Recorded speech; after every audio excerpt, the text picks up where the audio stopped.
Bueno, buenas tardes a todos. Bienvenidos a este evento de la agrupación Ángel Garma en coordinación con la sección de psicología del Ateneo y con la Asociación Española de Neuropsiquiatría. Y vamos a abordar en esta mesa de lujo con nuestros ponentes el tema de la soledad. Bienvenidos Gerardo Gutiérrez, Jorge Alemán, Eva Rivas y conmigo de la agrupación Belén Rico.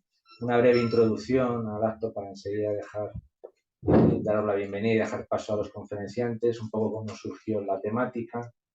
Y bueno, la verdad es que el tema de la soledad nos convocó desde el lugar tal vez de un pasajero que carece de compañía y que es muy frecuente y muy típico de hablar y de conocer estos días. Y a mí me evocó cuando estábamos preparando el tema con Antonio Severino y otros de los miembros de la Asociación Española de Neuropsiquiatría, el tema de esa palabra, ¿no?, que conocemos desde el portugués, del gallego. A mí de niño teníamos niña, tenía saudade. Investigando el tema, era un barco, decían que había un barco allí en Portugal llamado Saudade, que conocían los portugueses y que hablaba de algo, ¿no?, de algo material imborrable y gozoso en su pena, una palabra intraducible, y que a mí me evocaba temas como la soledad. Y de alguna manera, pues en este siglo XXI los psicoanalistas también hablamos de esa soledad en femenino, en un mundo de la tecnología, de rascacielos, y donde encontramos pues vacíos inexplicables en la gente. Y tal vez la metáfora de ese barco se vuelve hoy en día más presente que nunca en una sociedad donde los personajes habitan sueltos, buscan conexiones que no están suficientemente anudadas, lazos a través de redes cibernéticas, en un mundo donde parece que esos lazos se arman tan deprisa como se rompen. Y también comentar que tal vez en este espacio también de los analistas que hacemos nuestro quehacer solos, a veces en nuestros consultorios, pero no aislados, pues surgió la idea hace 5 años de crear esta agrupación Ángel Garma, que lleva el nombre de ese primer psicoanalista español que tuvo que emigrar a Argentina por cuestiones políticas, poco conocido en nuestra tierra y mucho más conocido allí por Argentina. Y tal vez es un lugar de acogida pues para un psicoanálisis que esté vivo en este siglo XXI, y de alguna manera abrimos fronteras en esta agrupación y evitamos de alguna manera creernos no portadores de alguna verdad absoluta, y por eso la mantenemos siempre con un espacio de apertura a todas las corrientes psicoanalíticas, y de alguna manera eso pues nos hace enriquecernos, crecer y, bueno, y disfrutar de encuentros como hoy, ¿no?, donde tenemos esta sala llena, y que me hace también pensar. Yo creo que el psicoanálisis, pues ya que estamos hablando de barcos, no está muerto como muchos agoreros pretenden, sino que sigue vivo y sigue navegando aún con fuerza en medio de ciclones y tormentas. Desde luego nunca en aguas mansas, y siempre pues con la creatividad e inconformismo, como podemos ver, ¿no?, en personas, ¿no?, que tienen pues la riqueza y transmisión como los que van a estar hoy en esta mesa. Y dicho esto, y dando la bienvenida, voy a pasar la palabra a Belén Rico para que presente a nuestros conferenciantes que estamos deseando escucharles. Bienvenidos y muchas gracias.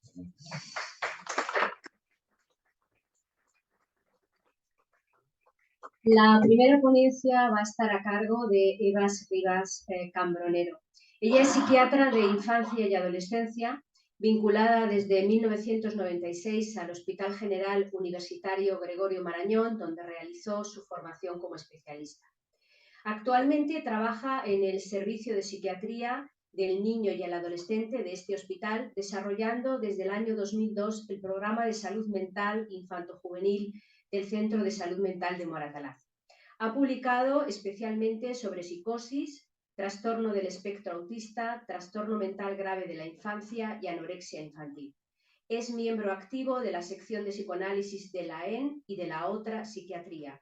Actualmente en la Junta Directiva de la Sociedad Española de Psiquiatría y Psicoterapia del Niño y el Adolescente, SEPITNA, socia de la sede de Madrid de la Escuela Lacaniana de Psicoanálisis, ha participado en grupos de investigación, así como en conferencias y espacios de debate sobre psicoanálisis aplicado, psicopatología, psicoanálisis de niños y anorexia.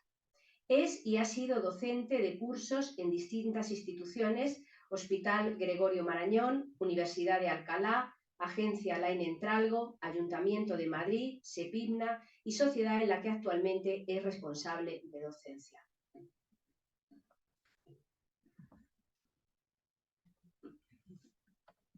Bueno, buenas tardes a todos, gracias por venir.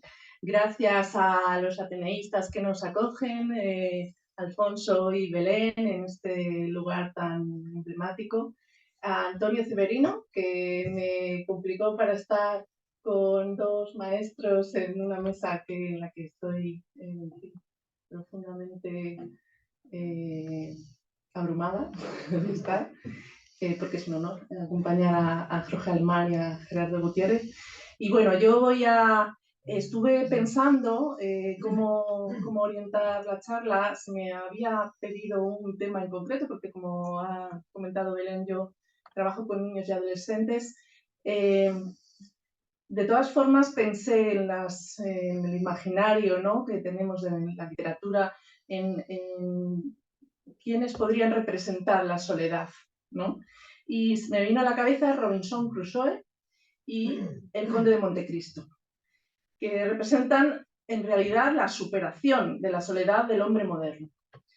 En estas dos novelas, los protagonistas, aislados por un tiempo prolongado que potencialmente puede ser para el resto de sus vidas, logran evadirse de la soledad gracias a que ponen una gran cantidad de energía libidinal al servicio de un ideal que les sostiene: la justicia, la venganza, la supervivencia por medio de la razón y de la eficacia.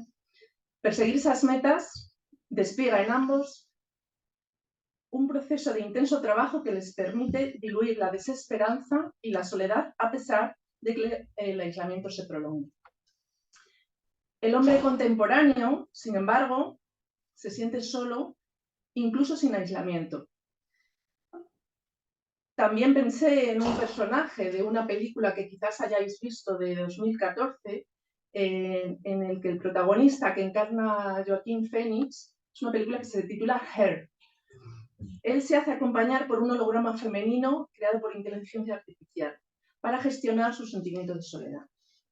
Y es que no existe una relación automática entre el aislamiento, como la falta de contacto con otras personas, y la soledad, como el sentimiento de frustración ante la cantidad o la calidad de nuestras relaciones. Yo voy a hablar del sentimiento de soledad que en la sociedad contemporánea dicen sentir los adolescentes en el marco de su exposición a la multitud líquida de las redes sociales digitales. La red social de una persona es precisamente aquello que lo sostiene en el vínculo de comunidad. Evita, por tanto, que el sentimiento de soledad estructural se le haga presente, demasiado presente, y angustia. Sin embargo, cuando aludimos hoy a la red social o redes sociales en plural, nos referimos habitualmente a las digitales, ¿no? Las redes sociales digitales, esas plataformas que nos conectan con grupos de usuarios para compartir contenidos en Internet. Es un poco ese contraste, ¿no? La red social con lo que sostiene, y sin embargo llamamos redes sociales a algo que está asociado a la soledad y que traigo yo hoy aquí, ¿no? Resulta bastante paradójico. Habíamos asumido que la soledad era sobre todo padecida por personas mayores. Luego Gerardo va a hablar más, yo creo, de eso, ¿no? Pero el hecho es que en la clínica, en los últimos años, los adolescentes nos hablan de este sentimiento de forma creciente. En el último año conocimos algunas sorprendentes estadísticas que nos confirman esto y por ejemplo, el 40% de los adolescentes dicen sentirse solos, el doble que hace 15 años. Los menores de 25 años se sienten más solos que los mayores de 65. Para los adolescentes, conseguir ser parte del grupo es un reto insoslayable, porque sienten que no son sin los otros. Como psicoanalistas no desconocemos que todo sujeto está dividido por la falta, incompleto, porque la falta, la castración, es algo estructural en el ser hablante. El sujeto está solo. Sin embargo, el deseo le empuja a encontrar el amor que le complete. Esta vertiente del deseo que revela al sujeto como insuficiente en sí mismo, que le sitúa como sujeto en falta, que solo se completa con el otro, es aún más incómoda al joven actual de la sociedad occidental, en tanto vive en un clima de competitividad en el que tener éxito es la fórmula para obtener el reconocimiento y el amor de los demás. En una sociedad que además encumbra el individualismo y la autosuficiencia. Todo vínculo es un vínculo de amor.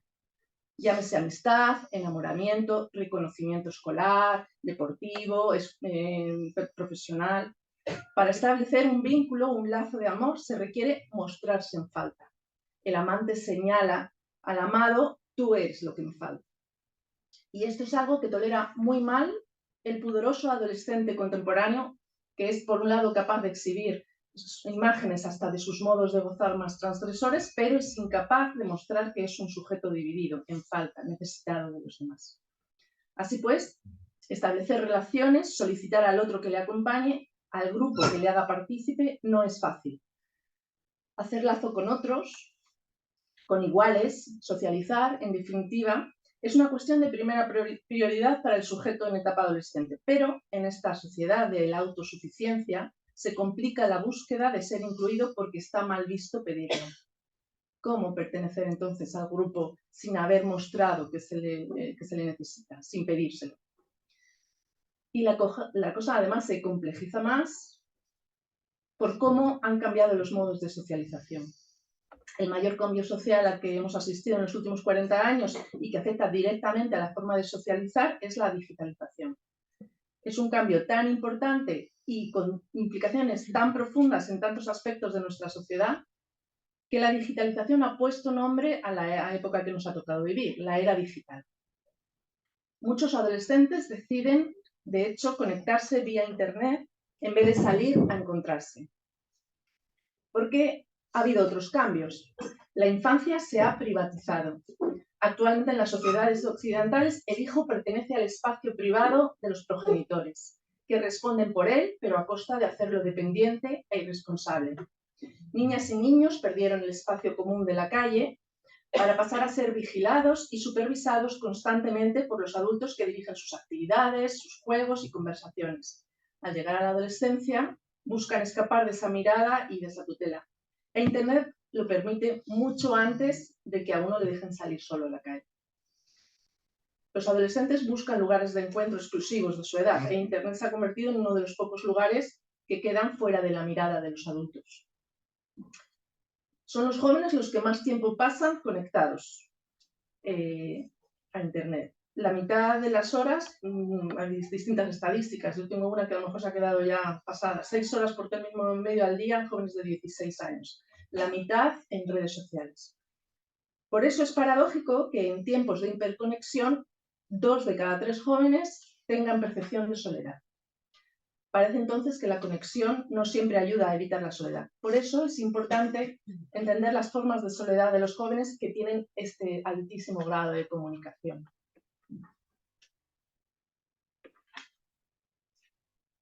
Para los adolescentes, el establecimiento de vínculos extrafamiliares es imprescindible, por cuanto los intrafamiliares se les tornan insuficientes en un momento dado, ¿no? Los modelos y los valores de la familia, los referentes de origen se cuestionan para conseguir un sentimiento de autonomía e independencia frente a la dependencia previa de la infancia.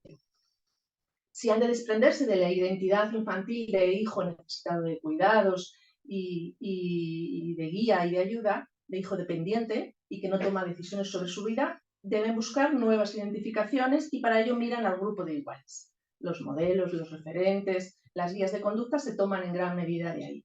Y en ese contexto, elaborar, por ejemplo, el perfil de redes sociales contribuye a hacer una reflexión muy interesante sobre la propia identidad en construcción, ¿no? Quién soy, quién quiero ser, pero sobre todo, cómo quiero que me vean. Quién quiero ser para los demás. El perfil es siempre una imagen propia construida para mostrarse. muy condicionada por la necesidad de ser reconocido, apreciado e incluido por los demás.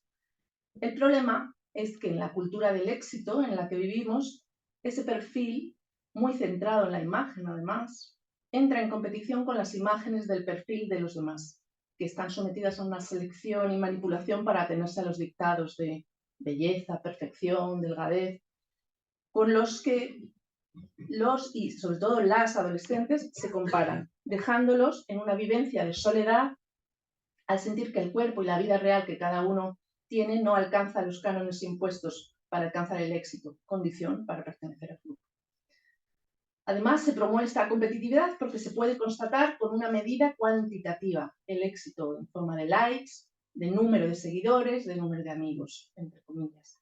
Se ha criticado que el compromiso creado con estos amigos es frágil, conformando las relaciones exclusivamente digitales una comunidad líquida, no consistente, que estaría compuesta por personas que se pueden contar, pero con las que no se puede contar en momentos en los que se las necesitaría, ¿no? Momentos cuando la fragilidad y la soledad abruman. Para pensar sobre el aislamiento y la soledad hemos tenido además una oportunidad inédita al observar el efecto del aislamiento al que se abocó a la población por el confinamiento de la pandemia COVID en 2020, ¿no?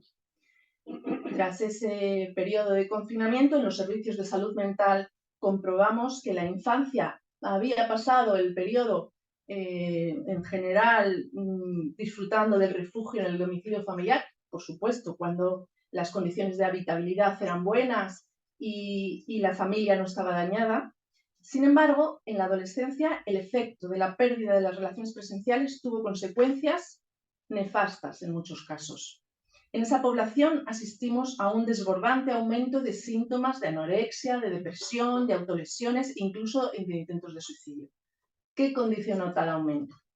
El confinamiento impidió los encuentros presenciales y multiplicó los contactos por redes sociales. Según un estudio reciente, durante el confinamiento el porcentaje de jóvenes que se sienten solos todavía se incrementó más, a pesar de ser ellos los que más preparados estaban para digitalizar toda su cotidianidad, ¿no? Por un lado, los medios de comunicación en línea y las redes sociales permitieron mantener la comunicación con otros, pero por otro, en algunos casos pudieron contribuir a aumentar ese sentimiento de soledad. Es un experimento natural, el del confinamiento de la pandemia de COVID-19, que nos ha enseñado mucho. Aún hoy siguen llegando las consultas, casos de alteración de la conducta alimentaria, por ejemplo, que empezaron en ese periodo excepcional. Las adolescentes que los padecen nos transmiten en las consultas cómo se comparan constantemente con las imágenes de las otras de las redes sociales. 9 de cada 10 chicas adolescentes dice que está descontenta con su cuerpo, habiéndose demostrado que cuando miran las redes sociales, aunque sea por un corto lapso de tiempo, esta preocupación por la imagen del cuerpo es mayor que en las que no lo hacen. En el periodo en el que esta comparación además no tuvo el contraste de la presencia, ¿no? Se hicieron patentes sus consecuencias. La imposibilidad del encuentro presencial instó a la solución de toda problemática subjetiva por la vía autosuficiente, a la que empuja la sociedad contemporánea, como decía al principio, ¿no? Una solución individual y autosuficiente que excluye al otro, y el modelo sería la anoréxica, ¿no? Que controla su ingesta o su ejercicio o purga su cuerpo para adelgazar, actividades para las que no necesita a los demás, en una sensación de autocontrol que por un lado brinda una percepción de mucha potencia, pero que por el otro, precisamente porque esa percepción de potencia es adictiva, hunde al sujeto en la repetición estereotipada de conductas que resuelven en falso los conflictos propios de la edad. La pregunta sobre la feminidad, ¿qué es ser una mujer? Por el deseo del otro, ¿qué quiere el otro de mí? ¿Soy algo para él o no lo soy? Preguntas que se busca responder entrando en las redes sociales, cuyos algoritmos detectan ese interés por las imágenes de las otras delgadas y responden enviando insistentemente al sujeto ese tipo de contenido. Las estrategias de las grandes empresas tecnológicas para captar la atención del usuario el mayor tiempo posible tienen muy en cuenta el carácter insaciable de la pulsión escópica y la relanzan infinitamente. siguen enviándoles este tipo de contenidos a pesar de ser conscientes del daño que esto causa, sobre todo en menores y en sujetos cuyas búsquedas en Internet han sido, por ejemplo, métodos para adelgazar, autolesionarse o incluso suicidarse. Otra cuestión que introduce un malestar importante es que la inmediatez que ofrece Internet para la comunicación crea la expectativa de la respuesta inmediata, que se frustra interpretándose como un desprecio del interlocutor la ausencia de esa respuesta inmediata que es esperada en tanto la tecnología la hace posible, ¿no? Si yo he mandado un mensaje y me han leído ya, ¿por qué no me contestan? Además, en los usuarios habituales de redes sociales, en las situaciones en las que no disponen de conectividad, por ejemplo, cuando no hay cobertura o cuando no disponen de su smartphone, se han descrito estados de ansiedad por miedo a no estar al tanto, a no formar parte o a perderse acontecimientos importantes y, en consecuencia, a quedarse en una situación de aislamiento. El FOMO, por sus siglas en inglés, Fear of Missing Out, o el FOBLO, se ha descrito, Fear of Being Left Out, son miedos que en definitiva son miedo a la soledad. Inducen además una compulsión a consultar los dispositivos en línea repetidamente para no perderse nada. Ya que el sujeto se siente constantemente impelido a comprobar si le han llegado nuevos mensajes, reacciones o publicaciones en sus redes sociales, incluso durante la noche. Y es verdad que ha empeorado el sueño de los adolescentes por esta causa, ¿no? Son miedos que se amplifican, según ellos mismos nos dicen, por el contraste entre la vida digital que los demás muestran, lo que veo que cuelgan en las redes, en Instagram, que es aparentemente más excitante y más prometedora, y la propia vida presencial que puede sentirse en comparación aburrida, monótona, restringida, ¿no? Y es ahí donde está la clave de la soledad sentida por estos jóvenes, así como en la frustración ante la calidad o la cantidad de las relaciones. En este contexto, la tecnología entonces brinda la expectativa de rellenar un vacío existencial que, sin embargo, no colma la falta, dejando al sujeto en esa situación de insatisfacción, malestar o soledad de la que se queja. La investigación publicada hasta el momento no establece una relación, tampoco la causal directa, pero sí una asociación entre el uso más frecuente de Internet y afectación del bienestar o de la salud mental, especialmente ligada a la ansiedad, a la depresión, a la baja autoestima, como dicen. Entre los usuarios más intensivos también se encuentran más experiencias negativas del ciberacoso, por ejemplo, todas ellas ligadas directamente a la vivencia de soledad. Por eso, la opinión pública demoniza, en gran medida, el uso generalizado de dispositivos móviles y el exceso de horas ante las pantallas, lo que ha abierto un debate social importante. Pero ese tiempo de exposición en sí mismo no tiene por qué ser perjudicial. Es la forma y el propósito con que se utilizan el que marca una diferencia en cuanto a los impactos de ese tiempo de pantalla en el bienestar físico y emocional. Nunca hay que perder de vista que el aislamiento que produce la retirada del móvil puede suponer el cercenamiento de la posibilidad de contactar con vínculos significativos.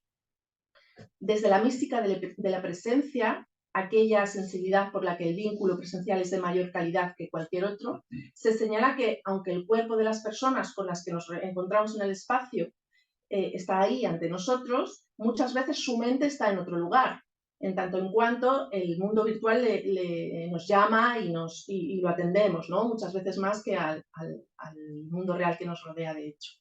Y es que no es la calle, sino el móvil, la ventana por la que todos, y especialmente los adolescentes y los jóvenes, se asoman al mundo, tanto para enviar mensajes, conversar, como para buscar información, ver contenidos, jugar a videojuegos con sus amigos o participar en las redes sociales. Entonces no se trata de optar por un mundo online o offline. Esa oposición es falaz. No existen dos mundos separados. Para entender cómo median las redes sociales en la soledad es necesario atender a la ambivalencia y la complejidad de los distintos modos de interacción. Leí un artículo en El País en noviembre de Núria Lavarri que plantea: los adultos hemos sentenciado que el gran problema de los adolescentes es el móvil, mientras a su vez hemos dimitido de la responsabilidad de acompañarlos en el padecimiento de sus dificultades, olvidándonos por el camino de que su problema ha sido y sigue siendo el dolor. y que el origen de este no es otro que la propia vida. Para mostrarlo, nos habla de que llegaron en unos días 2.500 respuestas a una cuenta de Instagram llamada Frida, que pidió a su 1,5 millones de seguidores que definiera su adolescencia.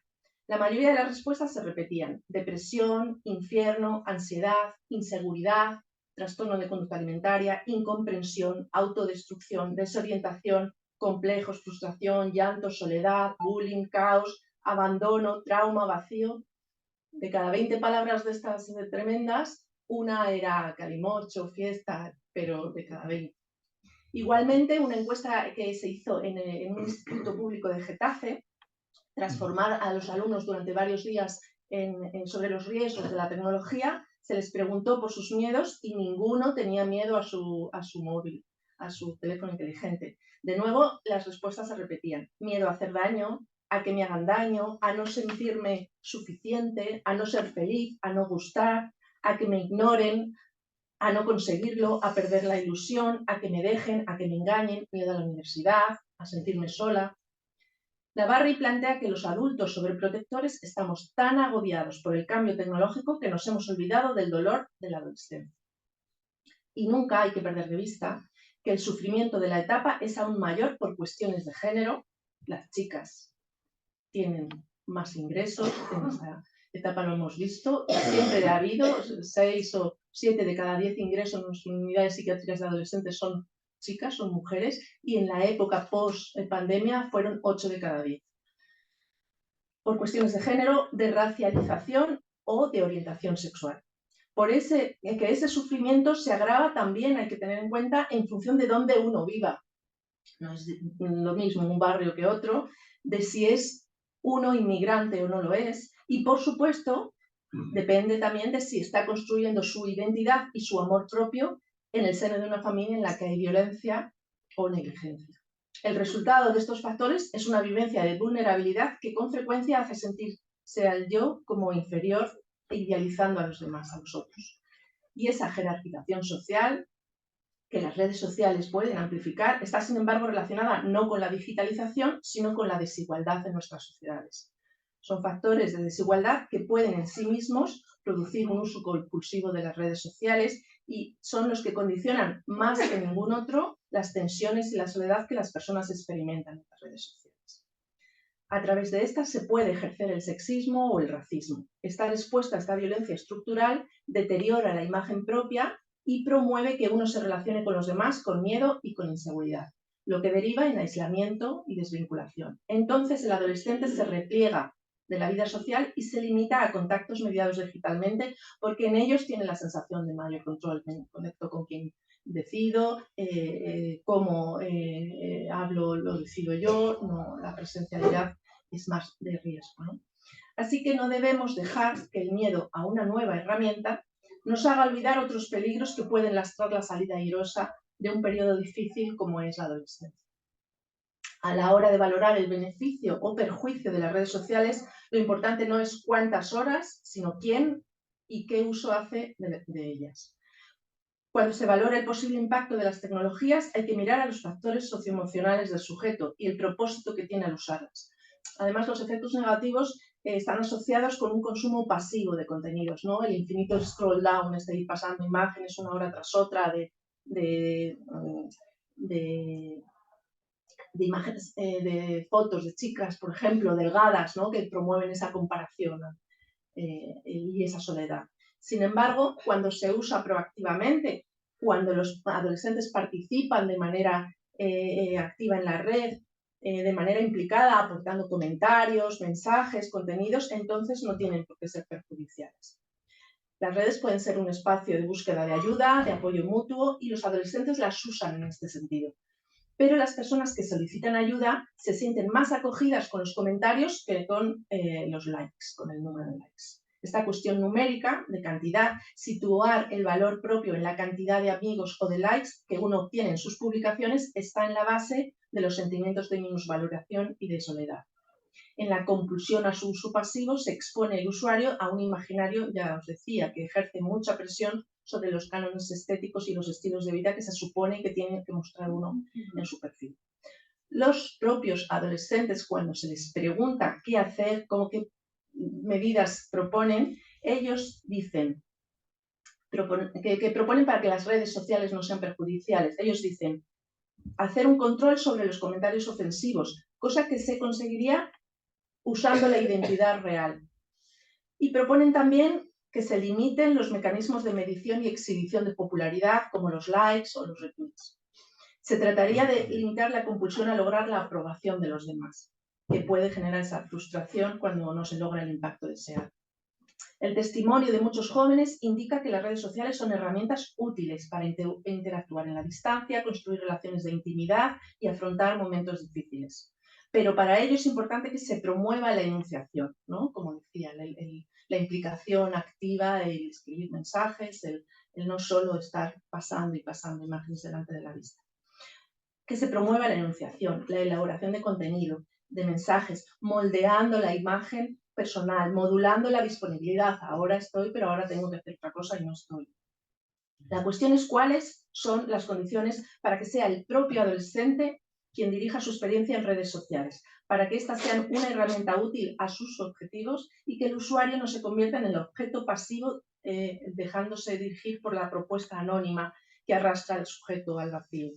Para ello, habría que regular a las tecnológicas para que contemplen límites éticos a su hambre de datos, que tuvieran en cuenta en esos límites la edad para el acceso a determinados contenidos, el porno, la violencia, y por parte de los adolescentes tener un ideal o proyecto que estén elaborando y para el que Internet o la red social sea un medio, una herramienta para dirigirse a un otro identificable.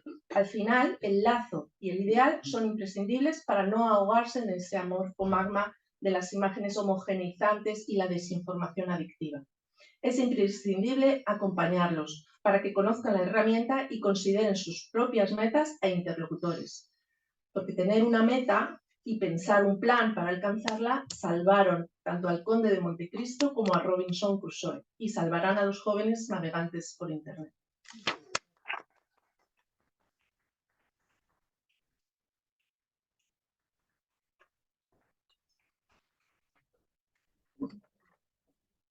La siguiente ponencia va a estar a cargo de Gerardo Gutiérrez Sánchez, psicoanalista, doctor por la Universidad Complutense, con una tesis sobre la aplicación del método psicoanalítico al estudio de los cuentos populares de la tradición oral. Profesor de la Universidad Complutense desde 1971, ha participado en todos los proyectos que han tenido que ver con el psicoanálisis en dicha universidad. Fundador en 1996 en la Facultad de Psicología del Máster en Psicoterapia Psicoanalítica en la Universidad Complutense de Madrid y director del mismo hasta su jubilación en el año 2014. En la actualidad sigue colaborando en docencia del Máster Oficial en Psicoanálisis y Filosofía de la Cultura en la Facultad de Filosofía de la Universidad Complutense de Madrid. Ha dirigido múltiples tesis doctorales centradas en el psicoanálisis freudiano y forma parte activa de la sección de psicoanálisis de la EN. En primer lugar, ¿no funciona así? Hay que darle un dedo. Bueno. En primer lugar, muchas gracias a Belén y a Alfonso por esta invitación. Y efectivamente es un lugar al que siempre es un gusto venir y la sensación de estar en un lugar que rezuma un montón de cosas a lo largo de la historia de la cultura. Yo voy a hablar acerca de la soledad del anciano. Empezaré por decir, y lo voy a leer porque si no, ya lo he comentado, me olvidaría de la mitad de lo que quiero decir, de manera que prefiero leerlo y procuraré hacerlo lo menos pesado posible. Empezaré por decir que son infinitas las condiciones y maneras de vivenciar la vejez, la ancianidad. Para ser un poco riguroso, habría que establecer tal cantidad de diferencias y de limitaciones que requeriría otro tiempo y otro formato. Solo mencionaré algunas diferencias gruesas. Por ejemplo, entre los mayores que residen en localidades pequeñas, pueblos, frente a los que viven en capitales más o menos grandes. Entre los que permanecen dentro de una estructura familiar o los que viven solos o en situaciones institucionales, vaya. Diferencias en cuanto al sexo, en cuanto a la edad, diferencias en cuanto al nivel de cultura y posición social, en cuanto al estado de salud, el grado de dependencia, etcétera, etcétera. Y en algo cuya influencia es incuestionable.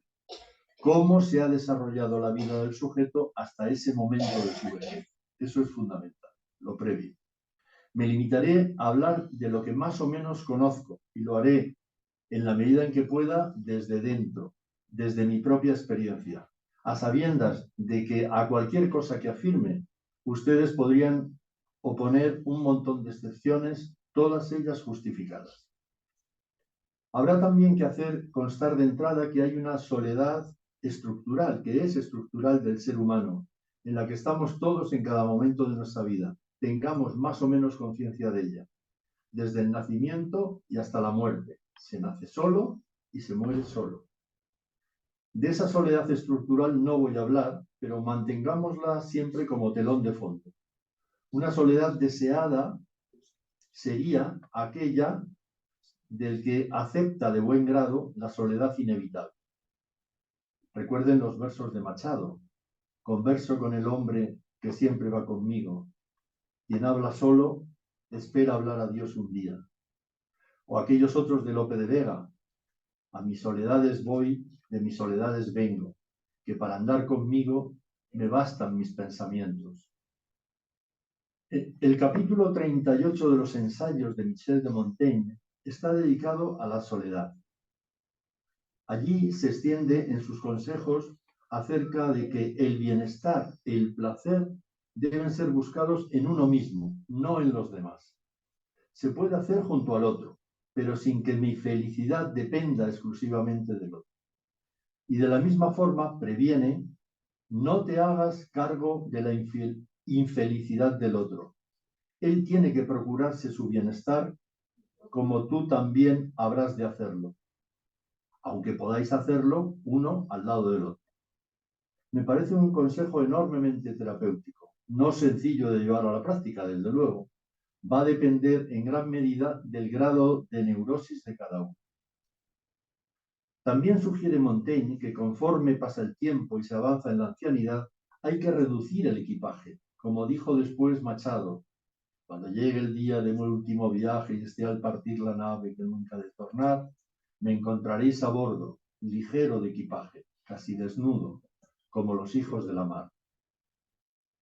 Hay que limitar el bienestar, dice Montaigne, a unas pocas cosas y renunciar a otras muchas que fueron importantes en otro tiempo. El éxito profesional o laboral, el reconocimiento, el aplauso de los demás, la necesidad de incrementar el conocimiento, el número de las relaciones humanas, etc. Pero bueno, está claro que es la soledad indeseada la que nos preocupa y a ella vamos. Como todos sabemos, se ha elevado de forma notable la esperanza de vida, en tanto que la fecha de jubilación, es decir, del fin legal de trabajo retribuido, en general se mantiene. En momentos no tan lejanos de nuestra historia, entre la jubilación y la vejez, no había grandes diferencias. Ahora sí, se da ese amplio margen, un veranillo, como lo llama con gracia Bruckner, ¿no? Aludiendo al veranillo de San Miguel que alarga el verano. Es como una especie de propina cuando ya el verano ha pasado, ¿no? En muchos casos es una etapa esta larga y promisoria. Buena salud, ganas de hacer cosas, contando con tiempo y algo de dinero para poderlas llevar a cabo, una relación diferente con el tiempo diario, posibilidad de nuevas actividades, posibles viajes, también de aburrimiento. No son pocos los jubilados que en alguna que la otra mañana se preguntan al despertar, ¿y hoy qué voy a hacer? Pero supongo que ustedes también captan ese anhelo de jubilación que se detecta en nuestra sociedad, incluso entre gente que todavía le falta mucho para llegar ahí. Ahora bien, ojo con la jubilación, que tiene su cara y su cruz. Bette Davis dijo algo impresionante. La jubilación no es para los cobardes, porque hay que hacer frente a una situación hasta entonces desconocida, Es un momento delicado de dejar de estar incluido en un sistema productivo, de abandonar el ritmo de vida, de no tener ya la organización y el orden que supone el trabajo cotidiano, en tanto que exigencia de actividad, etcétera, etcétera. Se dispone de más vida, pero más carente en muchos casos de objetivos y funciones que es preciso encontrar o crear. A la vez que se goza de este veranillo, van apareciendo los achaques, las goteras en el cuerpo. Pero es cierto que todavía se siente lejos la experiencia del fin. Para muchos son unos momentos de solidaridad con los hijos, en el cuidado de los nietos, teniendo en cuenta, eso sí, lo diferente que es disfrutar de los nietos a hacerse cargo de ellos, en distintas situaciones de la cotidianidad. Para algunos va a ser un nuevo oficio. Algo, por cierto, sobre la figura de los abuelos. Se han cambiado las tornas. El hijo ocupa ahora el lugar de los adultos y los padres un espacio en cierto modo subalterno. El centro de las decisiones se ha desplazado, no siempre sin escaramuzas y discusiones. El abuelo ha perdido la posición de autoridad que tenía dentro de la familia, el abuelo y la abuela. Incluso ahora es objeto de chanza por su falta de información en muchas cosas o de actualidad de la misma. Un tema especial es su torpeza en el uso de los dispositivos y aplicaciones que van gobernando la vida actual y con los que jóvenes y adultos se relacionan con tanta familiaridad, la tan mentada brecha digital. La sexualidad queda también ahora del lado de los hijos adultos. Y algo tan decisivo como es la sexualidad para el mantenimiento de la vitalidad y el deseo, debe ser ocultado o negado si no se quiere ser objeto de burla o de rechazo. Los años van pasando, los achaques van creciendo, los trastornos crónicos van siendo más y las limitaciones cada vez un poco mayores. Y muy importante, seres conocidos y también muy queridos van desapareciendo. Uno descubre que lo inevitable no ha sido abolido, solo ha sido pospuesto. El mayor, que se está haciendo anciano, se repliega sobre sí. Necesita con exigencia sus espacios y sus tiempos, sus ritmos y sus rutinas, sus cosas. Y esto le va poniendo distancia respecto a los demás, que consideran muchas de esas necesidades como manías. El círculo de relaciones se limita y se restringe a un reducido y muy repetido grupo de personas con las que se disfruta, pero respecto a las que también van surgiendo paulatinamente algunas diferencias y algunos conflictos, que con frecuencia recuerdan la ambivalencia y la rivalidad fraterna de otros tiempos, ¿no? Más cuando los otros también van teniendo sus manías y sus malos humores. Porque lo que vamos diciendo, la salida del sistema que me daba lugar y referencia, la preponderancia del mundo adulto frente al de los mayores, la opinión ambiente de que la sexualidad del anciano no es de recibo, la posición subalterna del abuelo cuidador, las limitaciones corporales, las enfermedades pequeñas o grandes, pero con frecuencia ya crónicas, agrían el temperamento del anciano con frecuencia y puede sentirse damnificado e injustamente tratado por la vida, mientras que los jóvenes y los adultos parecen disfrutar como él piensa que no ha podido disfrutar nunca. No es raro que el viejo se haga gruñón. Yo diría que esta figura es más frecuente en los hombres.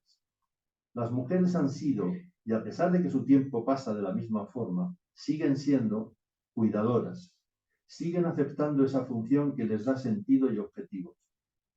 El cuidado del otro, en el sentido más cotidiano del término, da lugar a una relación con los otros que defiende de la amargura, del vinagre en el que cae el cascarrabias, en esa especie de queja permanente frente al mundo que en la antigüedad se identificaba con la acería y que acarrea con frecuencia el surgimiento de fantasías paranoides.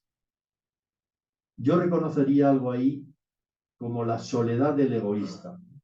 Defiendo lo mío, defiendo mi tiempo, defiendo mi espacio, mis necesidades, mis manías, y me voy aislando y cerrando así a posibles nuevos deseos.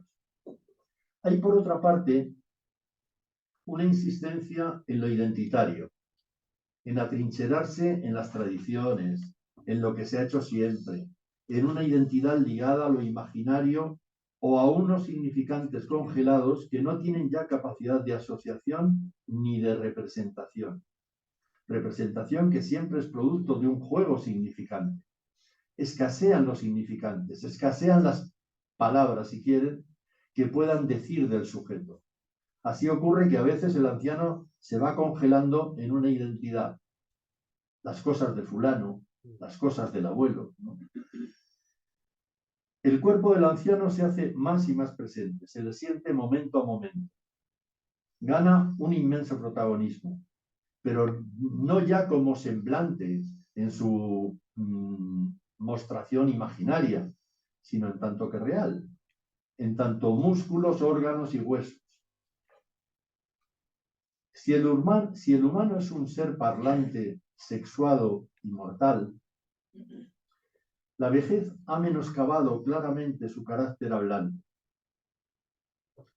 La colectividad en la que vive ha relativizado con su rechazo a la sexualidad, a su sexualidad, su carácter sexuado, y solo parece quedar patente y aceptada desde fuera su condición de mortal. Todos somos mortales, pero el anciano parece serlo más. Cosa que no es cierto, porque no cabe ser más mortal o menos mortal. De la misma manera que tampoco cabe estar más vivo o menos vivo. Unas palabras sobre la sexualidad del anciano. Aquí es imprescindible hacer diferencias entre hombres y mujeres. No voy a recurrir a las fórmulas de la sexuación, pero es evidente que hay una sexualidad, un goce más fálico y otra sexualidad que da cabida a un goce no fálico.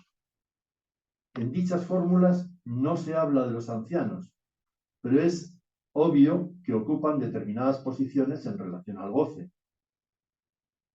Al goce que sí quieren, que sí sienten, que sí sufren, y frente al que la sociedad tuerce el gesto, rechaza, acoge con burla, especialmente respecto al carácter fálico de ese goce.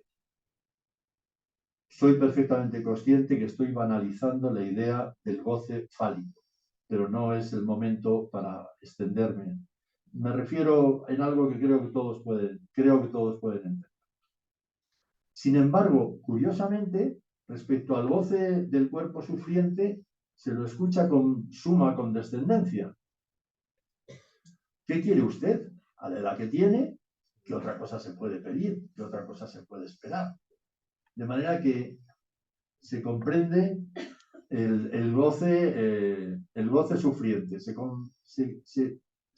tolera mucho menos el goce verdaderamente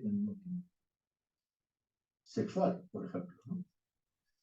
Pensando en esto que les vengo diciendo, recordé y encontré, por cierto, con facilidad en YouTube, una película de 1971, Johnny cogió su fusil, con guión y dirección del admirable Donald Trumbo. Es una película dura, pero interesantísima, de la que diré muy poco porque les aconsejo que la vean y no deseo pisársela. Aclaro de entrada, claramente las enormes diferencias entre el protagonista y la situación que la película presenta y el anciano que trato de caracterizar. Pero creo que se pueden aprovechar ciertas semejanzas en relación con la soledad.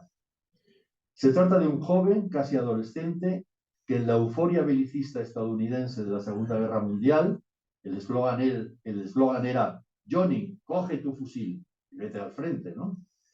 Pues bien, Johnny cogió su fusil, marchó al frente y de inmediato una bomba le cayó encima y le arrancó los brazos y las piernas y parte de la cabeza. Suponen los médicos militares que solo tiene vida vegetativa, pero nosotros, espectadores, oímos a través de una voz en off cuáles son sus pensamientos que él no puede articular. Vive, piensa, angustiosamente, como pueden suponer, percibe solo a través de la piel de su cuerpo brutalmente mutilado. No ve ni oye. Figúrense la situación. Él se da cuenta de que no saben qué piensa. Se da cuenta de que no saben qué percibe. Para los médicos es un objeto de investigación. No debe ser conocido por el gran público para evitar reacciones antibelicistas. Solo mencionaré el personaje de la enfermera, que va percibiendo que en ese despojo permanece un ser humano que cuando menos agradece el aire fresco de la ventana abierta, el calor del sol, el contacto físico y que parece querer hacerse entender, incluso, aunque no puede verlo, aunque no puede verlo, le pone una flor en un vaso junto a su cama. Hay un momento en que ella, no sin dudas y conflicto, le acaricia y le masturba. Él se abre a la esperanza de poder vincularse con los otros. No les cuento más. Un comentario de uno de los críticos.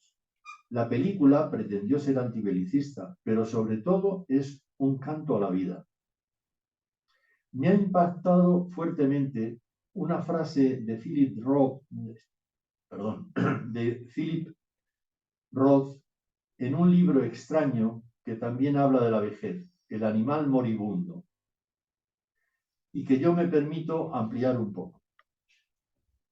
Cada vez que un anciano o una anciana acceden a un goce sexual, que puede ser una masturbación, o el sentir encandilamiento por un monitor o una monitora joven, o que puede ser por la ardiente curiosidad de saber cómo acaba aquel cuento que la cuentacuentos de la residencia ha dejado sin acabar para el día siguiente recomenzar con otro que también deja sin acabar, etc.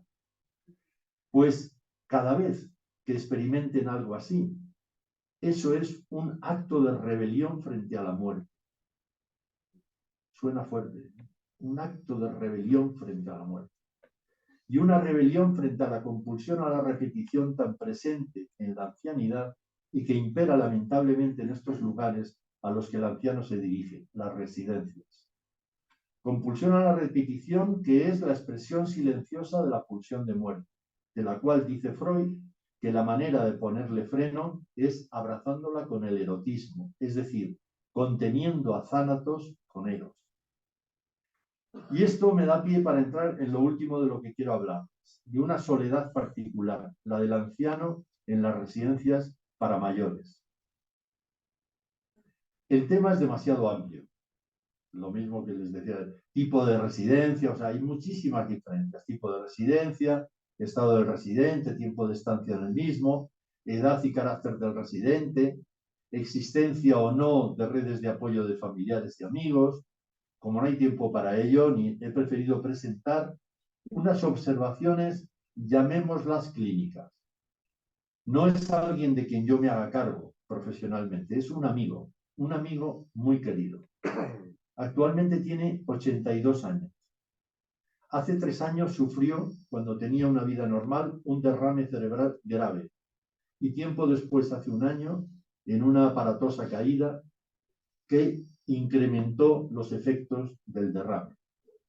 A raíz del primero, ingresó en una residencia privada para dependientes y grandes dependientes.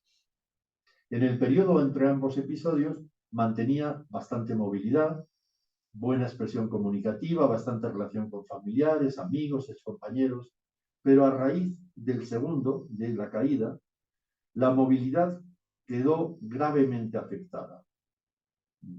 Ha estado meses sentado en una silla de ruedas sin poderse levantar de la silla de ruedas para nada. También quedó muy afectada su habla, aunque también ha ido, luego les diré, ha ido mejorando. También su orientación general en el mundo, el manejo del móvil, el manejo del reloj, etcétera, etcétera, se vieron muy afectados. Ahora es, por tanto, un gran dependiente. Pero su cabeza funciona relativamente bien. Tiene conversaciones sencillas, con amplios recuerdos del pasado lejano, pero bastante perdido en lo presente y en lo próximo. Era un hombre muy lector, culto, con 2 licenciaturas en humanidades. Ha trabajado toda la vida. Ha sido muy conversador, con buen sentido del humor, comprometido social y políticamente. Discreto amante de la naturaleza, aunque también muy urbanita. ¿Por qué cuento todo esto de él? Porque en la residencia, en la que vive 24 horas diarias durante 3 años, nadie conoce nada de esto. Tiene un carácter fuerte y crítico, fácilmente irritable, desde siempre. Y ahora no podía ser menos, claro. Sabe que no puede estar en otro sitio. Esto también suena fuerte, ¿eh? Sabe que no puede estar en otro sitio, pero no tiene el menor interés por el sitio en el que lleva viviendo estos años. No le interesan las actividades que se les proponen por parte de los monitores. Pintar, dibujar, preparar carteles para la Navidad o las fiestas correspondientes, cantar canciones pseudoinfantiles o hacer ejercicios físicos súper elementales. Con mucho esfuerzo y con mucho trabajo ha conseguido volver a andar. Ha conseguido expresarse mucho mejor, gracias al trabajo de un, llamémoslo, entrenador personal, no sé cómo sería el nombre, que es alguien que viene desde fuera, un profesional privado. En la residencia también tienen gimnasia, una gimnasia, podríamos decir, testimonial de que tienen gimnasia. Todas las actividades son grupales, dirigidas a un grupo altamente heterogéneo. No hay nada dirigido a cada uno, no hay nada personalizado. Me refiero a cosas elementales. Nadie le ha preguntado cómo se encuentra. Bueno, más allá de si le han disminuido las molestias de una infección de orina o de un desarreglo intestinal. Pero no le preguntan cómo se encuentra en la residencia, ni qué piensa cuando calla o parece disgustado, ni a qué se ha dedicado a lo largo de su vida, o cuáles son sus preferencias políticas. Bueno, ese tema queda totalmente por fuera del universo de la residencia. Solo una persona, hay que también mencionarlo, hay una persona que sí muestra claro interés por su cuidado físico, pero es miembro de la dirección de la institución y él la mira con desconfianza, con enorme ambivalencia. Así que, desinteresado totalmente por lo que allí se hace, repite una y otra vez que me dejen en paz.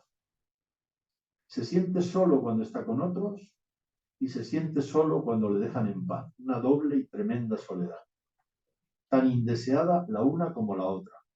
Hablo de él porque le conozco, le quiero y me duele su soledad y su aislamiento. Pero estoy seguro de que esa soledad, ese aislamiento, esa desubjetivización, ese ataque permanente a su identidad, totalmente desconocida, no mentada en este ejemplo que les cuento, esa soledad es sufrida por muchos en las residencias de mayores, aunque no sean residencias de grandes dependientes. Hay muchos residentes que cuentan con amigos y familiares, muchísimos, que les atienden, que les visitan, lo cual es fundamental. Otros no, por cierto. Pero en cualquier caso, ellos permanecen fuera y ellos permanecen dentro, comparten la mesa, la habitación, las actividades con los de dentro. Esa es su vivienda habitual y probablemente definitiva. De ahí la importancia de cuidarla en todos los sentidos. El personal en general, los monitores, seguramente hacen lo que pueden. Cuando menos, aportan en muchos casos juventud, vitalidad, aunque solo sea eso, que no es poco. Pero no pueden, o tal vez no saben, que los residentes, más que poder pintar o pasarse una pelotita de mano en mano, actividades todas ellas infantilizantes en grado sumo, necesitan poder hablar, poder ser escuchados, no solamente oídos. Necesitan ser reconocidos como la persona que fueron y la persona que son. necesitan no ser siempre un elemento más o menos anónimo del grupo. Las residencias de dependientes y grandes dependientes no pueden ser casas medicalizadas para bien morir. No pueden ser solo eso. Tienen que ser también lugares en donde sea posible vivir, en donde sea posible, aunque en el grado en que se pueda, desear. No puedo extenderme más. Solo lanzo una pregunta y una posible respuesta. ¿Cómo es posible que para una población tan delicada, tan difícil y tan abundante, y de la que vamos a formar parte la mayoría, no haya personal específico y bien formado? ¿Podemos hacer algo nosotros? Tal vez sí. Tal vez convertir esta situación de las residencias en general en un síntoma social. Si es un síntoma, entonces quiere decirse que será egodistónico, es decir, que es algo que uno rechaza, que a uno le molesta, como los síntomas en general, ¿no? Como los síntomas cuando son egodistónicos, cuando son ajenos a uno, cuando uno no los reconoce como formando parte de uno. Entonces, como algo extraño y doloroso, el síntoma que grita y que insiste. Es decir, sería importante convertir esta situación de las residencias, porque fíjense que además es cierto que habrá mucha gente que habla de una residencia de su familiar, de lo que sea, y habla bien, porque hay residencias que seguramente, pero el sentir popular, si uno pregunta por las residencias, es que algo falla en las residencias. Y no hace falta que sea que están abandonados o que no se les da de comer o que están sucios o que no. No. Hay la sensación de que algo no funciona. Es preciso sacar esta situación del silencio de la egosintonía, es decir, de como algo que se tolera y con lo que se convive. En ese sentido, yo creo que habrá que denunciarlo una y otra vez, hasta que realmente, como en otras cosas está pasando, se genere una sensibilidad social que se plantee qué pasa con el estado de todos aquellos que hemos estado trabajando toda la vida, y que al final no tiene sentido que sean abandonados por la sociedad. Nada más. Muchas gracias.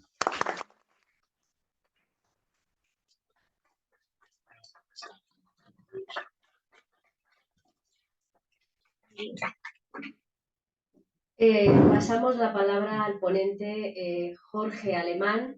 Es psicoanalista y escritor, miembro de la Escuela Lacaniana de Psicoanálisis y de la Asociación Mundial de Psicoanálisis, docente del Instituto del Campo Freudiano, profesor honorario de la Universidad de Buenos Aires y también de la Universidad de San Martín, doctor honoris causa de la Facultad de Psicología de la Universidad Nacional de Rosario, autor de numerosos libros de poesía y ensayos en que el psicoanálisis dialoga con la filosofía y el pensamiento político, traducidos a diversos idiomas y entre los que podemos citar, entre otros muchos, Lacan en La razón posmoderna, Derivas del discurso capitalista, Para una izquierda lacaniana, importante para el tema que estamos tratando hoy en esta mesa, el libro Soledad común, y el último de ellos, Breviario político de psicoanálisis.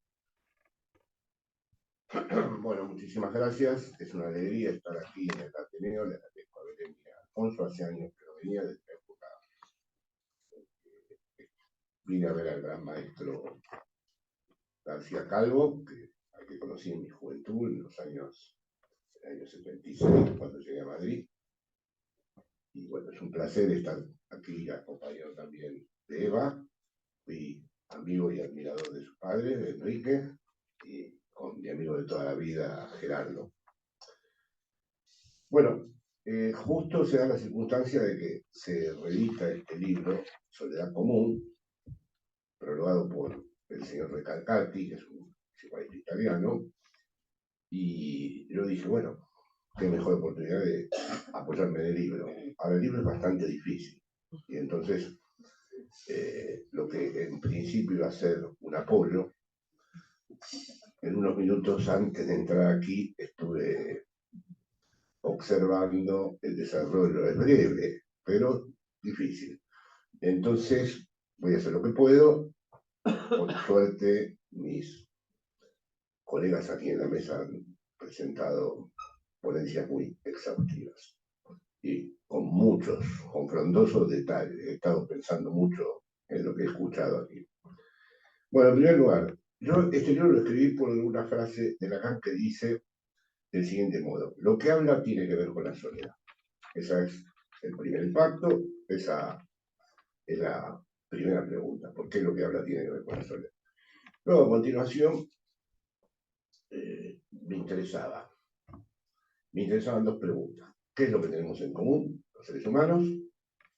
Y otra pregunta que es tal vez la más difícil de responder, que es ¿qué es la igualdad? Es más difícil de responder qué es la igualdad si entendemos que la igualdad no es equivalente a la uniformidad de la que mis colegas estuvieron hablando. Es decir, estamos en un mundo que tiende a la homogeneidad, a la uniformidad.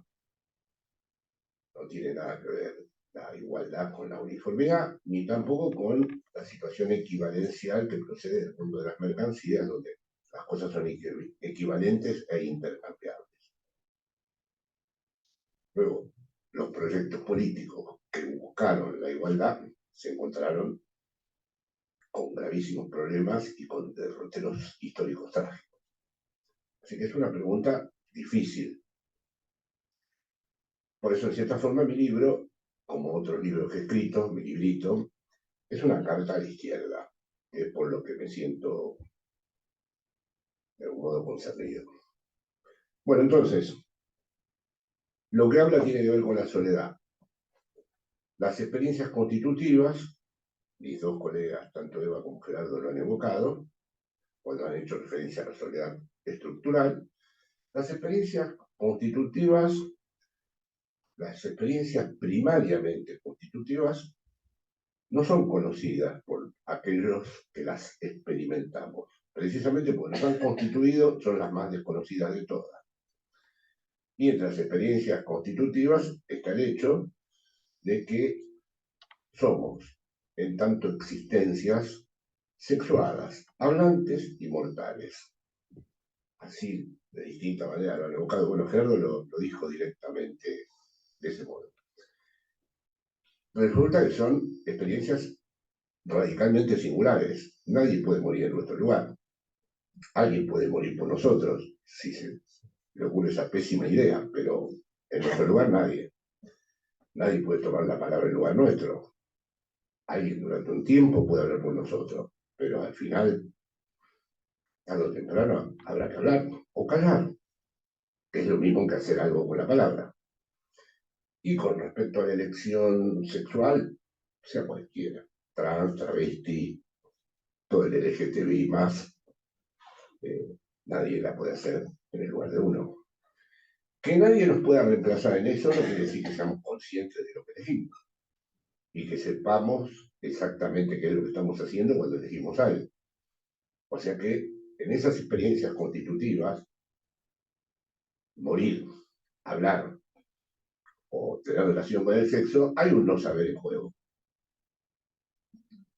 Que hay un no saber en juego no quiere decir que no seamos responsables de las mismas. Somos mucho más responsables de aquello que no sabemos que de aquello que sabemos. Son precisamente constitutivas porque es lo que nos llama a responsabilizarnos, aún no sabiendo, en última instancia, qué es lo que de verdad se pone en juego en tomar la palabra, en morir o elegir sexualmente algo o a alguien.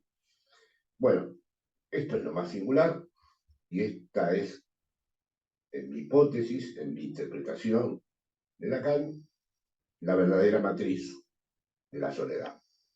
Aquí, por más enchufado que estés a todas las redes, sea la edad que tengas, estés en la soledad de las soledades o mezclado todo el tiempo con gente, estás siempre absolutamente solo. Con respecto a lo sexuado, lo mortal y lo hablante, estás constitutivamente y en la matriz misma en la que has sido arrojado al mundo, solo. y sin saber nunca de todo de qué se trata. Por lo tanto, esa es tu diferencia, porque es tu singularidad, es una singularidad irreductible. Es decir, estás solo porque es lo que verdaderamente es irrepetible. Nadie va a volver a estar en relación a la muerte, al sexo y a la palabra como has estado tú. Si hay algo irrepetible en cada ser humano, algo que no va a volverse a dar, si hay algún milagro en esto de estar vivos, es que nunca va a volver a través de otro lo que nos ha pasado con estas tres cosas. Así que somos esa singularidad irrepetible, somos esa soledad radical, y aunque esto no tenga nada que ver con las soledades de las que han estado hablando mis colegas, desde luego los distintos dispositivos de poder, las distintas estructuras sociopolíticos explotan esta condición primera o esta condición primaria o esta matriz de la que estoy intentando hablar. Esta es, digamos, nuestra singularidad, por lo tanto sería nuestra diferencia absoluta. ¿Por qué digo nuestra diferencia absoluta? Pues si fuera una diferencia relativa, la diferencia relativa es tú naciste en España, yo nací en China. Tú eres del barrio tal, yo soy tú eres del Real Madrid. Bueno, esas son diferencias secundarias. Esas son diferencias en clave filosófica ónticas. Esta es una diferencia absoluta porque a nadie le ha ocurrido con respecto a esto, sean cuales sean las identificaciones, parecidos que encontremos, anécdotas que compartamos, a nadie le pasó lo mismo. Nadie ha encontrado nunca a ningún otro al que le haya pasado exactamente lo mismo con estas tres cosas. Aunque crea que es muy parecido, sí, a mí me pareció lo mismo, la sexualidad me pareció lo mismo que te pareció a ti. Bueno, son las complicidades de la vida, pero hay siempre un resto que se mantiene en su singularidad irreductible y que muestra qué quiere decir una diferencia absoluta. De hecho, bueno, hay una frase de Lacan, el deseo del psicoanalista es el de obtener la diferencia absoluta. Seguramente hace referencia a esto. Esta diferencia absoluta es lo que, por otro lado, tenemos en común. O sea que aquí comienza la paradoja más difícil de explicar y que intento en mi librito desarrollar. Es decir, ¿qué tenemos en común? No tenemos en común que somos del mismo barrio, ni que participamos del mismo club de fútbol, ni que nacimos en la misma ciudad, ni que tenemos familias parecidas, ni que hablamos en el mismo lenguaje de las series que se está dando ahora, ni tenemos las mismas redes sociales. Lo que verdaderamente tenemos en común, en el sentido más estricto, más serio de la palabra común, es nuestra diferencia. O sea que lo que tenemos en común no tiene nada que ver ni con la uniformidad ni con la equivalencia. Tenemos en común lo que nos ha constituido en una diferencia radical. Dicho de otra manera, lo que tenemos en común es nuestra soledad. Es decir, es lo que justifica mi librito, que se llama Soledad, los puntos comunes, porque es una relación paradojal, es una relación de conjunción y disyunción. ¿En dónde se hace la experiencia primaria de lo común? Bueno, hay toda una diferencia con distintos filósofos porque ni la diferencia de cada uno, la experiencia singular de cada uno, se puede designar con la palabra privado. No es mi mundo privado, es algo que excede lo privado. Mi relación con ser mortal, sexual y hablante no es lo privado. Y también la relación con lo común no es lo público. La relación con lo común es el común, que es un término que algunos filósofos contemporáneos se puso en vigencia, en Negri, en Agamben, en Derrida, y que yo le doy mi propia inspiración al asunto. Lo que tenemos en común es nuestra diferencia, y ese común se desenvuelve en la lengua. La lengua no es el lenguaje es una elucubración teórica sobre la lengua. La lengua es la que hablamos, es el bla, bla, bla, bla, bla, bla. Y precisamente es el lugar en donde el aluvión de nuestras diferencias singulares se sedimenta en la lengua. ¿Por qué las lenguas cambian? Porque si yo digo, estoy muy rayado con esto, y mi hijo me dice, papá, no te hagas el joven hablando como el joven. Le digo, no, rayado lo digo desde chico. Lo digo desde chico, pues de Buenos Aires. No, no, se dice acá, no, es de Buenos Aires. O sea, bueno, la lengua es esto, la lengua es algo indeterminado, algo que pertenece a una lógica que no es circunscribible, algo que participa de una incompletud y de una inconsistencia estructural, o decirlo al modo lacaniano, la lengua es no toda. Y allí es donde es posible que reine la igualdad, porque en una lógica masculina no puede haber igualdad, porque la lógica masculina, Gerardo, me apoyo en esto, lo tengo que decir muy violentamente, se apoya en las fórmulas de la sexuación. Para todos, para todo X, función de X. El para todos parece igualitario, pero nunca hay un para todos que se funde sin dejar alguna excepción que tenga que excluir. Siempre en todo universal de un para todos hay una exclusión. Por lo tanto, en el para todos, supuestamente igualitario, hay una discriminación, hay una igualdad. Cada vez que se traza un gran conjunto del para todos, hay algo que queda afuera. Entonces, para resolver este problema, es interesante referirse a lo que Gerardo evocó como fórmulas de la sexuación, un tema un poco complejo, al no todo, es decir, ningún conjunto, un lugar abierto e infinito que no tiene excepción. Es como Lacan designa la posición femenina. Ese sería el común de la lengua, es decir, soledad común es la diferencia irreductible de cada uno, la soledad radical de cada uno que se juega en el común de la lengua. Esto es el intento, y por eso dije, y aquí termino, que era una carta a la izquierda, de mostrarle a los psicoanalistas que las cosas no son tan sencillas como ellos la piensan. Hay una tradición psicoanalítica que dice, nosotros nos ocupamos del sujeto en su diferencia radical. Nosotros nos ocupamos del sujeto en su singularidad radical. Y lo demás, lo colectivo, es psicología de las masas. Claro, si uno lee Psicología de las masas de Freud, uno ve que en la masa el sujeto está nubilado, está hipnotizado por el líder, hay una merma intelectual, es fácilmente manipulable, bueno, todo lo que en Freud una gran anticipación incluso del nacionalsocialismo. Pero resulta que el común no es la masa. Los fenómenos de masa son los que están todo el tiempo arruinando el común. Y sería interesante que la izquierda supiera distinguir el común de la masa. Porque el común no solo no es el lugar donde se sofoca la diferencia, sino donde la diferencia todavía puede encontrar, la diferencia que hay en cada uno, la radical soledad de cada uno, puede encontrar en el común la mayor potencia para poder expresarse.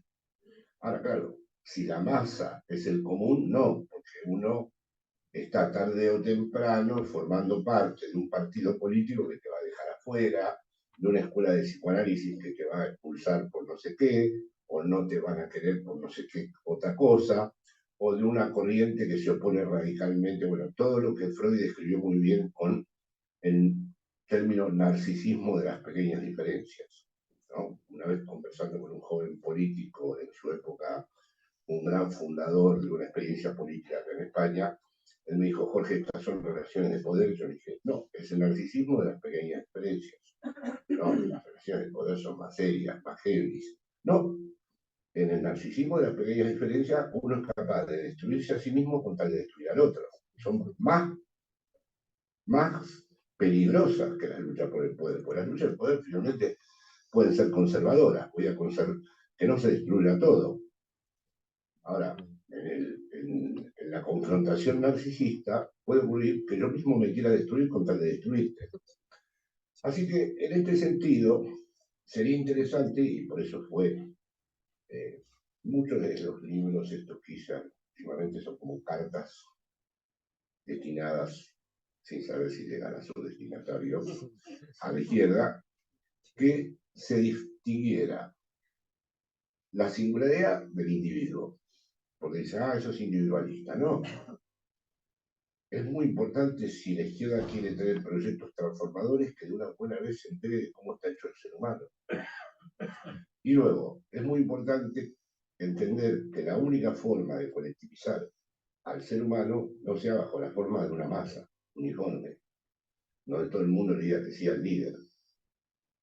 Si esto algún día, o nunca, pero todo el deseo es así, algún día o nunca, si esto puede estar en juego, me parece que podríamos encontrar, porque yo no creo en el crimen perfecto, yo ya sé que la revolución no va a tener lugar, pero no creo que el capitalismo, así como está configurado y todo lo que hemos estado escuchando, sea la última palabra sobre el ser humano. Podría serlo. Podría ser que el ser humano esté ya definitivamente condenado a la catástrofe que vemos. Pero está siempre la contingencia de que podría no serlo, ¿no? Y esa la mantengo siempre, ¿no? Que estén todas las pruebas que me hagan pensar que podría serlo, sí. Pero, ¿por qué no? Podría serlo. ¿Ven? A veces me dicen, el capitalismo no va a cambiar nunca. Puede que no cambie, pero no es lo mismo decir, no va a cambiar nunca, a decir, puede que no cambie. Y entonces, para que el puede que no cambie tenga lugar, es muy importante para mí que se considere a la soledad desde la perspectiva de esa diferencia que hay en cada uno, que ninguna compañía jamás va a eliminar, porque es la verdadera diferencia absoluta y es verdaderamente lo que hace que en cada uno haya algo irrepetible, y de la manera en que el común se nutre permanentemente de esa diferencia para diferenciarse a su vez de los fenómenos uniformizantes de la masa o equivalenciales de la mercancía. Bueno, gracias.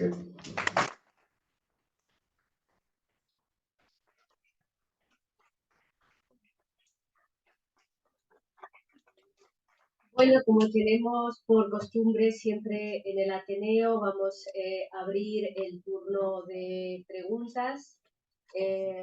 ¿Os parece que está a las 9:30? Jorge, que tú tenías prisa. ¿A qué hora quieres? Las 9:15. Bueno, entonces a las 9:15 contamos con que cerramos el acto, pero tenemos todavía 15 minutos.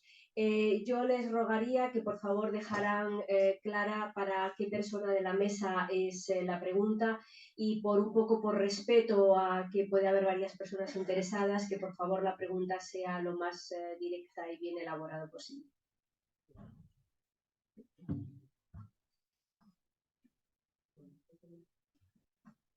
Buenas tardes, muchas gracias por todas las intervenciones que para mí me han esclarecido y me han sido muy útiles. Mire, yo le quería preguntar a Gerardo. Sí, perdón. Igual es una pregunta un poco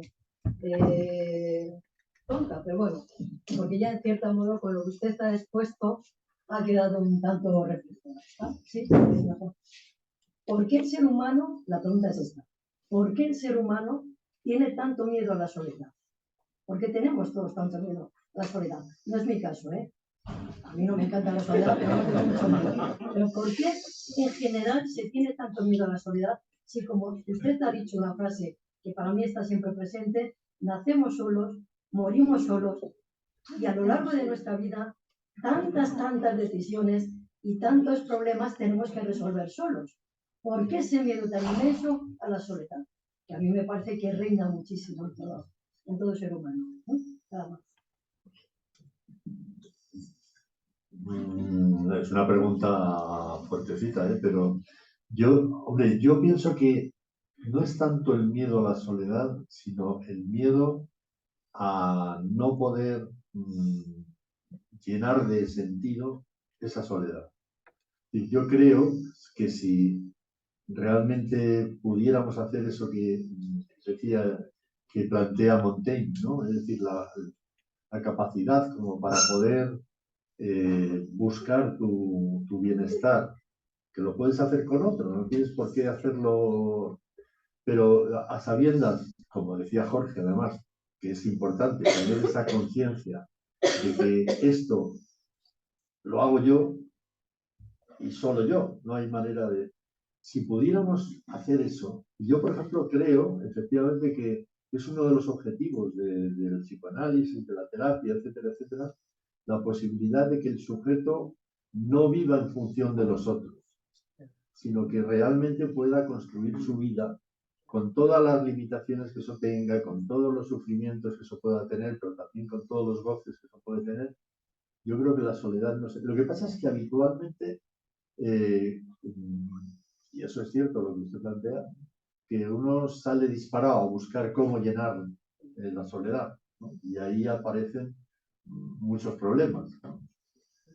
No sé, yo es lo que le contestaría. No sé si se os ocurre. Sí, no está dirigido a mí, pero yo no voy a permitir decirle otra cosa. Yo creo que uno le tiene temor a la soledad porque hay ciertas respuestas que uno solo se las puede dar a sí mismo a solas.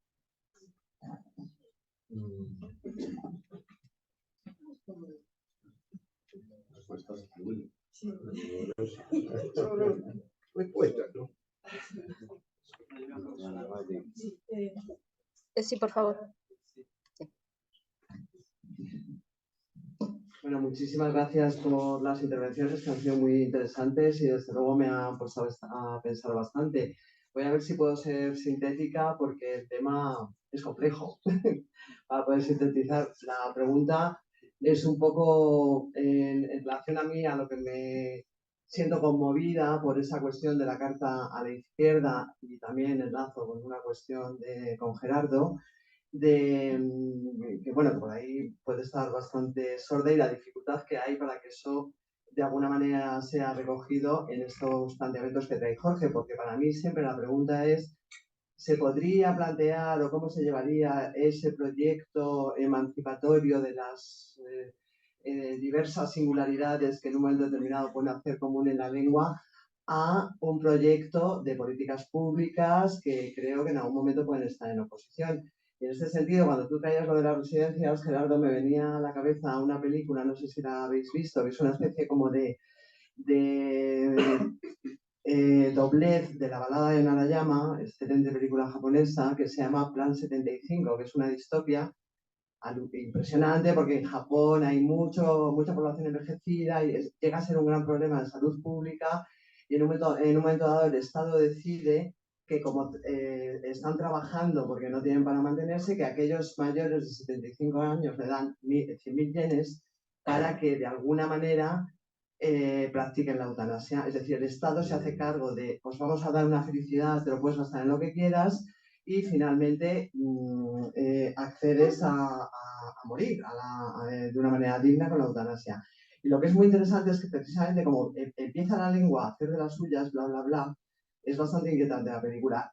Cómo finalmente los jóvenes que están trabajando en este proyecto del Estado no pueden llevar a cabo esa eutanasia porque empiezan a pasar cosas entre los sujetos, ¿no? Se empiezan a vincular y empiezan... Entonces a mí también todo esto me hizo pensar, por un lado, cómo se puede comercializar con eso y cómo el neoliberalismo puede captar esa población con todos los temas del envejecimiento activo, por un lado, que es interesante, pero hay que estar muy al tanto.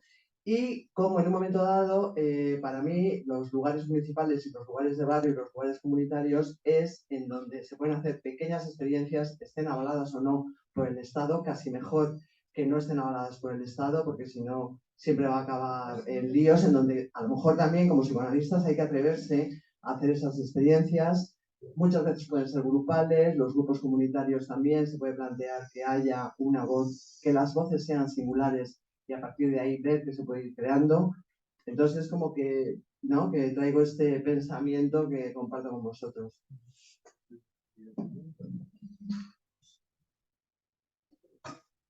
Sí, yo sé que, por ejemplo, hay pueblos donde se están iniciando este tipo de cosas, a lo mejor en algunos ya está muy avanzado.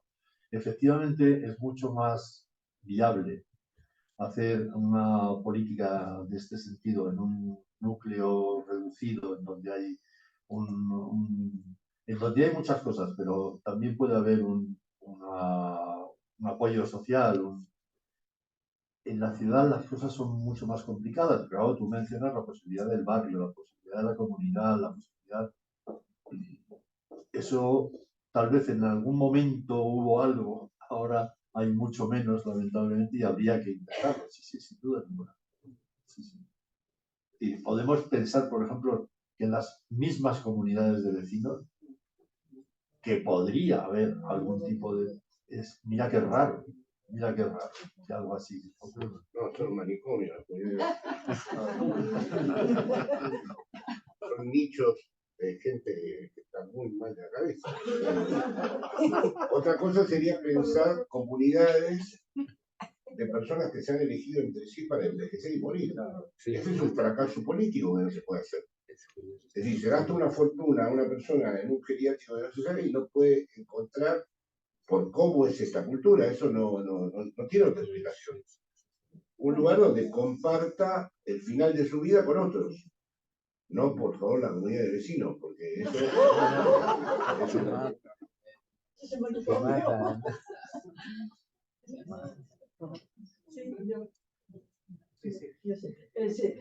buenas noches, muchísimas gracias, magníficas ponencias, ciertamente. Quería abundar en un dato, perdón, una reflexión y se la dirijo a la señora, no tengo el gusto de saber cómo se llama. Eva, sí, Eva, encantada. Justamente a colación del tema sangrante, ciertamente, de la juventud. Últimamente estoy, por determinadas circunstancias, viendo el índice de suicidios, autolesiones, etcétera, etcétera, abandono, drogadicción, etcétera. Bien, quiero señalar, y lo someto a la consideración de ustedes, vamos a decir, causas, por decirlo de alguna manera, ¿verdad? Y empiezo de forma perifrástica con una frase de un psiquiatra que para mí es el ídolo, el doctor Viktor Frankl, el famoso doctor Viktor Frankl. Exacto, superviviente de Auschwitz. El doctor Viktor Frankl dice, todo hombre está orientado y exige un sistema de orientación y devoción. Devoción, entendámonos, en el sentido de una meta a seguir, orientación y devoción. Y lo que yo encuentro en la sociedad occidental, general occidental, porque también he hablado con personas del continente de Sudamérica, falta en esta juventud ese sistema de orientación desde cuando sea, quien tenga hijos lo sabrá, desde que es ya receptor activo de un mensaje para ponerlo en práctica. Entonces, creo orientación, primero, ¿con qué concuerda la orientación? Con un sistema de educación e instrucción y orientación en la vida. Segundo, con un orden y un sistema que le permita, un verbo que se ha olvidado y que no se usa, que lo utilicé en la conferencia La Sociedad Crítica, procrastinar. Es decir, el niño antes, o el muchacho, el adolescente, tú tienes que tener en la vida esta modalidad, trabajar, hacerte esto. Esto hemos vuelto al tal vez estuvimos siempre, al carpe diem. El muchachito de hoy no le interesa nada del futuro, porque la sociedad no le ofrece perspectivas de futuro plausibles y gratificantes. Segundo aspecto, la teoría del éxito. El éxito material, el éxito ante los demás y la letal influencia de los medios de comunicación. Y también, por supuesto, el concepto de, atención, hay que distinguir, Freud lo dice muy bien, entre autoritarismo y autoridad. Freud lo dice muy bien, no Freud. Entonces, la autoridad ya no existe. La autoridad, como muy bien ha dicho Gerardo, ha pasado a los hijos. En el aspecto penal, derecho penal, son hoy los hijos los que pegan a los padres. Lo que ocurre es que eso es desdoro y no está normalmente visto, no se publicita.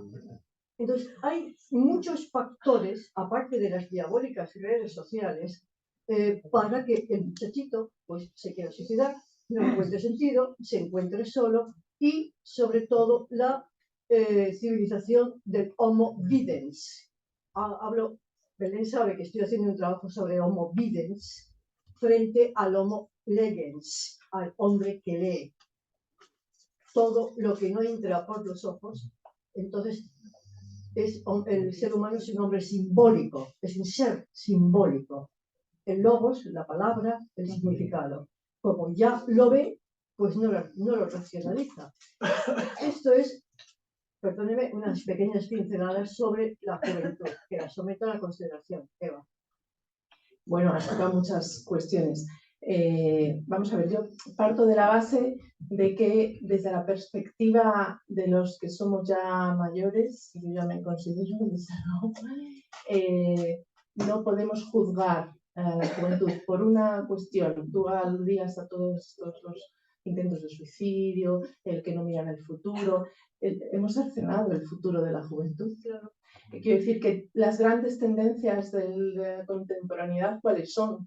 El cambio climático, los desplazamientos forzosos por las guerras, el individualismo y la tecnología, que ni siquiera todas abocan al desastre. Ni siquiera la tecnología, que son herramientas que podríamos pensar, toda la historia de la humanidad siempre se ha pensado que el futuro sería mejor porque la tecnología nos permitiría dominar la naturaleza y tal. Sin embargo, ahora cuando pensamos en la tecnología, las redes sociales van a llevar a nuestros niños a la adicción, nos va a quitar el trabajo la inteligencia artificial. O sea, todo el futuro que les presentamos es un futuro en el que no pueden pensarse. Porque uno pensaría que la juventud es aquella etapa de la vida en la que uno se proyecta en el futuro. Ellos nos dicen, no, yo tengo que vivir el presente porque el futuro no lo puedo pensar. Entonces, hay una responsabilidad de la sociedad, no podemos quedarnos en la juventud frágil, la juventud de cristal, demonizar herramientas nuevas. Se demonizó la imprenta cuando Gutenberg la creó, ¿vale? Entonces, y además, si señalamos las herramientas que están usando ellos mejor que nosotros como un demonio, nos separamos más de ellos y les vamos a comprender peor. Entonces yo creo que la cosa no tenemos que zanjarla con esto. En relación a esto del Homo videns y el Homo legens, me parece interesante. Fíjate que organizamos un congreso en Sepigna, que va a ser en abril, que es un poco el tema es ese, ¿no? El cambio del lenguaje, de la palabra a la imagen. Pero hablando con un colega joven me dijo, Eva, eso no nos interesa a los jóvenes, esas son nuestras cosas, que pensáis que el cambio, que la ruptura generacional, que Carlos está también implicado en el congreso y tal, pero eso a nosotros no nos preocupa. No les preocupa, pero realmente cuando se encuentran en una tesitura en la que tienen que decidir a través del lenguaje, símbolo, vehículo, no tienen el significante. Bueno, tienen otros significantes, diría yo, no tienen los nuestros. Tenemos que hacer un esfuerzo por compartir nosotros también los suyos. Vamos a pasar a la última pregunta, si no les importa, porque ya llegamos al cuarto y José tiene que marcharse. Pero pueden seguir ustedes. Manuel, por favor. Gracias, Eva. Bueno, buenas noches y gracias. Bueno, muchísimas gracias. Como no hay tiempo, no me da tiempo a agradeceros las ponencias tan interesantes que habéis hecho los tres, magníficas. Para cerrar solamente quiero decir algo, puntualizar algo que me parece esencial. Tan sencillo como que la soledad no existe. Aquí estamos hablando de la soledad y dándole vueltas. Pues yo creo que la soledad no existe. Ha habido una pregunta muy interesante. ¿Por qué tenemos miedo a la soledad? En realidad la respuesta, desde mi punto de vista, es tenemos miedo al vacío. Pero la soledad no existe. Porque cuando habéis hablado de la soledad, de lo que estáis hablando es de la cantidad ingente de diálogos que tenemos con nuestros objetos internos. Objetos internos con los cuales nos configuramos nuestra propia identidad. objetos internos que pueden desidentificarnos, como de hecho ocurre a veces, o que nos pueden confirmar en nuestra identidad. Pero en cualquier caso, son diálogos internos que tenemos. Por lo tanto, no estamos solos, estamos poblados de nuestros múltiples objetos internos con los cuales tenemos diálogos a veces sin palabras, pero hay una intensa sensación de acompañamiento. Entonces, ¿qué es lo que nos asusta? Nos asusta el vacío, nos asusta cuando no hay objetos internos, cuando entonces caemos en un estado, me acuerdo de cuando Winnicott habla, por ejemplo, ¿no?, de ese estado de cataclismo, de vacío. Caemos en un vacío y caemos en una despersonalización. Pero cuando no se da, ¿qué hay? Hay múltiples diálogos internos. Por lo tanto, puedo decir la soledad como tal no existe. Nada más. ¿Queréis responder algo? O... Bueno, pues entonces, antes de finalizar, queremos recordaros que la agrupación Ángel Garma, junto con la sección de psicología y también con la sección de psicoanálisis de la AEN, el 22 de febrero, continuará estas jornadas que se han iniciado hoy con un tema que también es tremendamente interesante, que es la muerte. Y bueno, ya con esto cerramos y dejamos al presidente de la agrupación.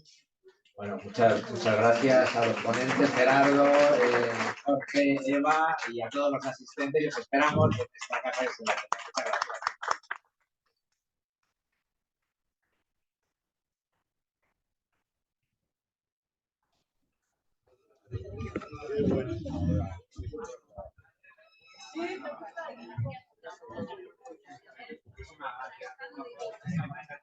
gracias.